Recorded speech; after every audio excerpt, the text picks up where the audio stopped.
Hi guys, कैसे हैं आप सब लोग। आज का टॉपिक है ओवर सब्सक्रिप्शन।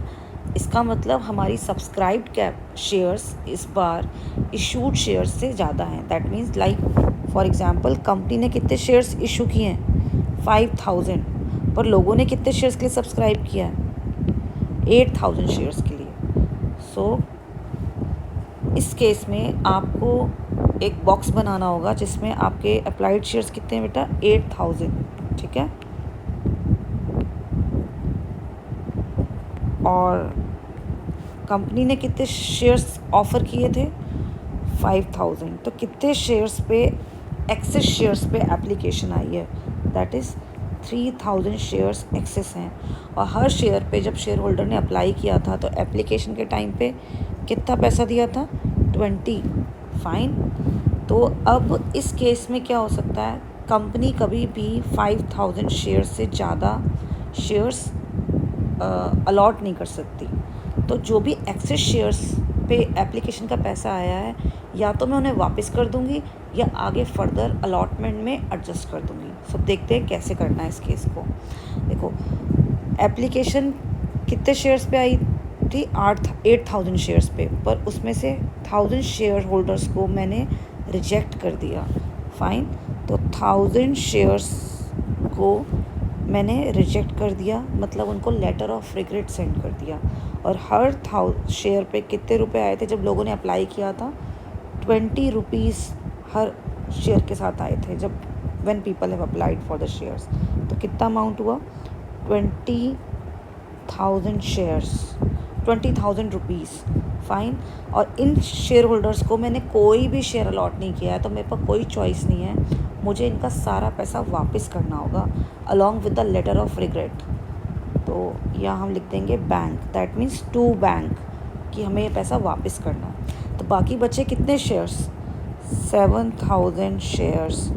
तो इनको हम मैक्सिमम कितने शेयर्स दे सकते हैं, अभी हमने एक भी शेयर इशू नहीं किया, तो हम इनको 5000 शेयर इशू कर सकते हैं। तो इस कैटेगरी में भी कितने शेयर्स एक्सेस हैं 2000 शेयर एक्सेस हैं, और हर शेयर पे 20 रुपये आया हुआ है अलॉन्ग विद द एप्लीकेशन। तो कितना अमाउंट हुआ 2000 into 2 that is 40,000 rupees excess आए हुए हैं। तो इस कैटेगरी को तो मैंने शेयर्स अलॉट किए हैं ना, तो मेरे पास चॉइस है कि मैं इस एक्सेस मनी को वापस ना करके आगे फर्दर अलॉटमेंट में एडजस्ट कर दूं। तो इस एक्सेस अमाउंट को मैं अलॉटमेंट में एडजस्ट कर दूंगी।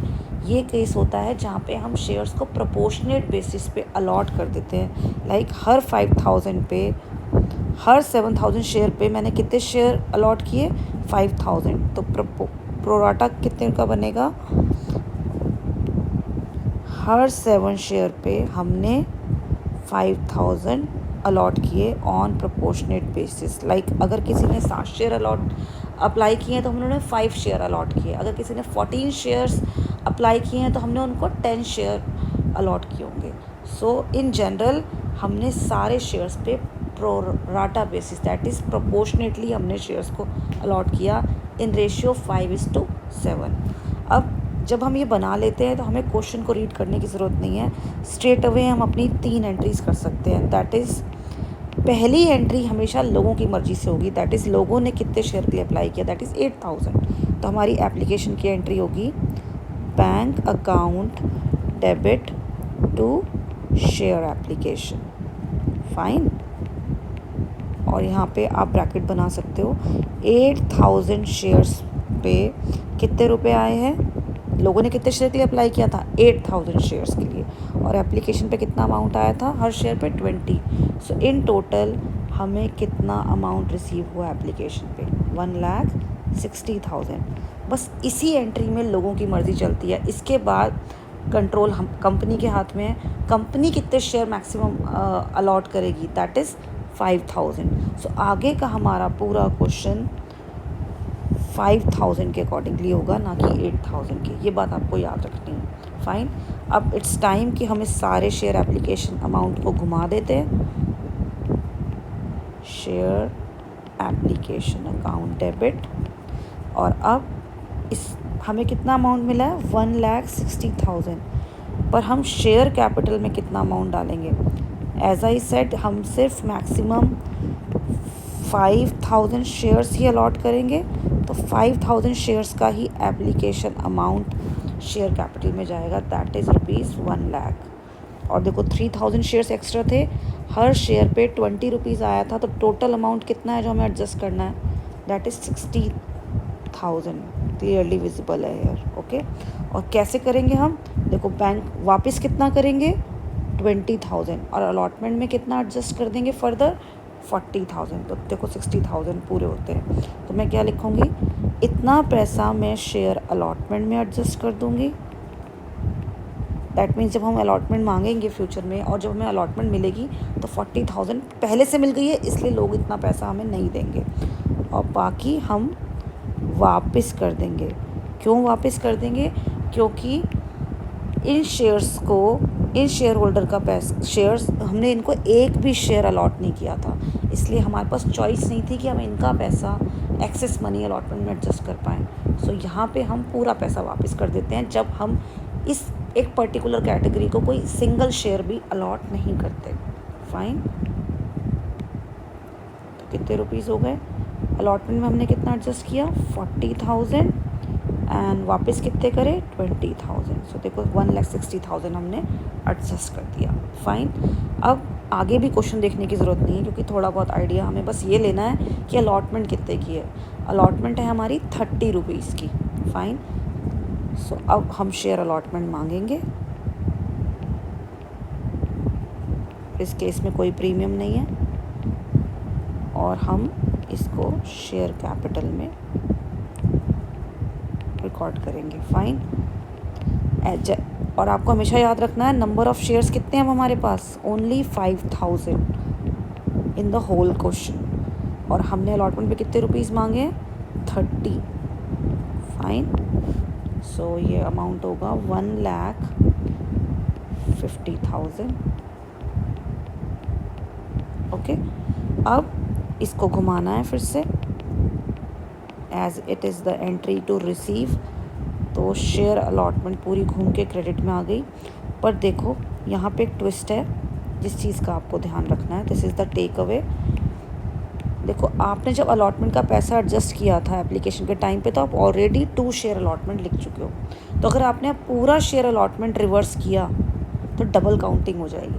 सो मांगे तो आपने 1,50,000, क्योंकि आपको अभी पूरे के पूरे 1,50,000 शेयर होल्डर के अकाउंट में ट्रांसफ़र करने हैं।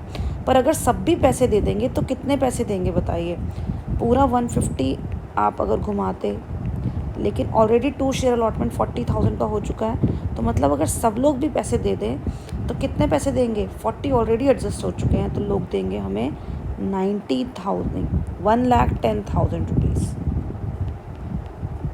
फाइन, अब पढ़ते हैं क्वेश्चन आगे। इसके आगे आपको क्वेश्चन पढ़ना है, अगर सारे पैसे आ गए तो आप स्ट्रेट अवे बैंक लिख सकते हो, पर अब यहाँ पे एक अरियर है और कॉल्स इन एडवांस भी है, तो यहाँ हमें अब देखना होगा। देखो एक बंदा है गणेश, जिसके शेयर्स कितने हैं 2000, and he paid the 2 calls with allotment, मतलब यहाँ पे कॉल्स इन एडवांस का केस है।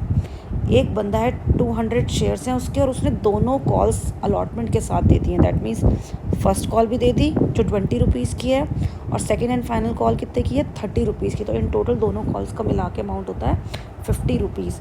और अगर टाइम से पहले पेमेंट मिल गई है हमें, तो हम क्या लिखेंगे, 2 कॉल्स इन एडवांस, और टाइम से पहले पेमेंट मिल गई है इसलिए लाइबिलिटी है। और कितने शेयर्स पे, 200 शेयर्स पे, और दोनों कॉल का अमाउंट मिला के कितना होता है 50, तो कितने अमाउंट रुपीज़ मिल गए, कितना अमाउंट मिल गया 10,000। सो इन टोटल हमें कितने रुपए मिल जाने चाहिए 1,20,000। फाइन, सो हम यहाँ लिख देंगे बैंक अकाउंट डेबिट। सो एक बार फिर से रिपीट करते हैं, टोटल शेयर अलॉटमेंट कितने की थी 1,50,000 की, पर 40,000 ऑलरेडी एडजस्ट हो चुके थे, तो हमने जब घुमाया शेयर अलॉटमेंट को तो हमने 1,10,000 से घुमाया, और कॉल्स इन एडवांस 10,000 की है, तो टोटल मिला के हमें मिले 1,20,000। फाइन, अब फर्स्ट कॉल करते हैं, share first call account debit. जब हम ड्यू करते हैं, जब हम मांगते हैं पूरा, तो हम बिल्कुल ध्यान नहीं देते अरियर और एडवांस पे। एक फ्लैट एंट्री होती है और इसकी वेटेज भी हाफ मार्क्स की होती है बोर्ड एग्ज़ाम में। सो 5 कितने शेयर्स थे हमारे पास टोटल? 5000 शेयर्स थे और हमारी अलॉटमेंट थी 20 रुपीज़ की। तो हमने कितने रुपए मांगे लोगों से? 1 लाख। और देखो भले टाइम से पहले पैसे मिल गए हैं पर शेयर कैपिटल में तो नहीं चढ़े ना, तो इसलिए अभी सबके नाम के आगे फर्स्ट कॉल का पैसा चढ़ा दिया हमने। फाइन। अब देखते हैं कि अब शेयर फर्स्ट कॉल को घुमा दो क्योंकि रिसीव की entry to share first call. Fine. कितने रुपए? 1 लाख। फाइन। अब इस बंदे ने ऑलरेडी पैसे दे दिए हैं, ठीक है, इसलिए ये पैसे हमको अब नहीं देगा। तो ये टाइम से पहले मिल गया था तब ये लाइबिलिटी थी, अब इसका टाइम आ गया तो लाइबिलिटी डाउन हो जाएगी। और मैं यहाँ क्या लिखूँगी? Calls in advance. पर उसने 50 रुपीज़ दिए थे, लेकिन अभी बारी किसकी आई है? सिर्फ फर्स्ट कॉल की। सो 50 में 20 थे फर्स्ट कॉल के और 30 थे सेकंड कॉल के। तो अभी मुझे कितनी लाइबिलिटी को ज़ीरो करना है और कितने रुपये मैं एक्सपेक्ट कर रही थी? 20 रुपीज़, जो मुझे अभी नहीं मिलेंगे क्योंकि मुझे पहले से मिल गए हैं। सो इट्स गोना बी, और कितने शेयर्स पे? 200 शेयर्स पे इंटू 50, सो इंटू 20 क्योंकि फर्स्ट कॉल 20 की है। फाइन। तो कितने रुपीज़ हो गए? 4000। नॉट ओनली दिस, अब लास्ट लाइन पढ़ते हैं इस क्वेश्चन की। शिवा एक शेयर होल्डर है जिसके पास 300 शेयर्स हैं और उसने फर्स्ट एंड सेकंड कॉल नहीं दी। सो अब हमें कॉल्स इन अरियर भी रिकॉर्ड करनी है। तो पहले तो हमें इसलिए पैसे नहीं मिले क्योंकि फ़र्स्ट कॉल पहले से आई हुई थी 200 शेयर्स पे, पर अब एक और बंदा है जिसने मुझे फ़र्स्ट कॉल का पैसा दिया ही नहीं। तो ये वाला क्या केस हुआ? Calls in arrear. ये शिवा के शेयर्स हैं, तो शिवा डिफ़ॉल्टर है, उसके पास शेयर्स कितने हैं? 300, और उसने मुझे फ़र्स्ट कॉल दी नहीं, तो ये बनती है 6000 की। तो मुझे 10,000 रुपीज़ नहीं मिलेंगे, पहले उन 200 शेयर पे नहीं मिलेंगे क्योंकि वो पहले से आए हुए हैं, और 300 शेयर पे इसलिए नहीं मिले क्योंकि वो डिफ़ॉल्टर है। फाइन। सो हमें कितने रुपये मिलेंगे फिर? 1 लाख में से 10,000 नहीं मिले तो कितने मिले? 90,000। फाइन। अब ऐसे ही सिमिलरली हमारी एंट्री होगी सेकंड एंड फाइनल कॉल की। सो फिर से मांगते हैं share second and final call. Alright. और इसमें हमें कितने रुपए मांगने हैं? Share second and final call है अगेन 5000 इंटू 30। फाइन। तो हमने कितने रुपए मांगने? 1,50,000। सो एक पॉइंट और देखो, मांगने जब हम मांगते हैं तभी हम शेयर होल्डर के अकाउंट में पैसा चढ़ा देते हैं, चाहे मिले हों या ना मिले हो, मिलते बाद में है। सो अब आई रिसीव की एंट्री, तो उसे घुमा देते हैं फिर से share first and second and final call को to share second and final call. कितने रुपीज़ मिलने हैं हमें बेटा? 1,50,000।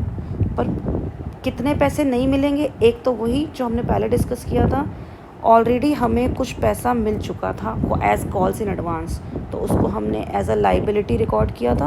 अब वक्त आ गया है उसका, तो उसको लाइबिलिटी की लिस्ट से डाउन कर देंगे। It is not a liability any more, तो इसलिए वो डेबिट हो जाएगी। सो कितने शेयर्स पे था? 200 शेयर्स पे। देखो 200 शेयर्स पे सेकंड कॉल भी आई हुई थी, इसलिए ये पैसे भी अब हमें नहीं मिलेंगे क्योंकि वो ऑलरेडी पे कर चुका है। से होते हैं 6000। और शिवा ने अगर फर्स्ट कॉल नहीं दी है तो वो सेकंड कॉल भी नहीं देगा। So again it's a case of arrear.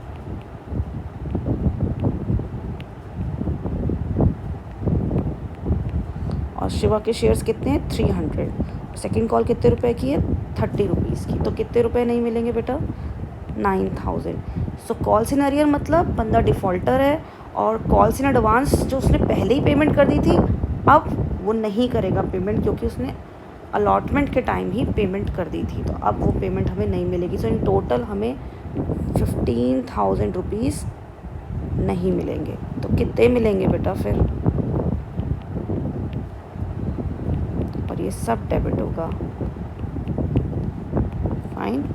सो 1,50,000 में से 15 नहीं मिले तो कितने मिले बेटा, 1,35,000। Thank you.